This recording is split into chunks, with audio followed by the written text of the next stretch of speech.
It's funny because the question that I get asked a lot, and I almost to the point where I resent it, is who is your audience for this music? As if it was like music from Mars.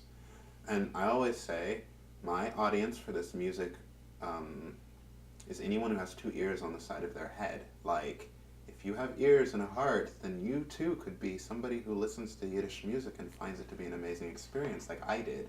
It's not this thing like that people don't know anything about. I mean,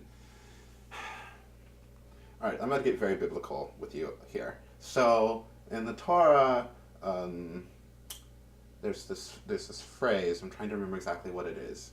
Um, the Torah is not in heaven. The Torah is on earth. Like, and it's close to you, and it's in your heart. Like, if you want to know what to do, you don't have to go up to heaven to figure out what to do. Like, Torah is here. It's everywhere. It's imminent. Um, I feel the same way about Yiddish. If you want to interact with a beautiful language, a language that has immense meanings and expressivity, Yiddish is there. Like, it's not this foreign thing. It's there. You just have to open yourself up to it. That's pretty much like what I have to say about that.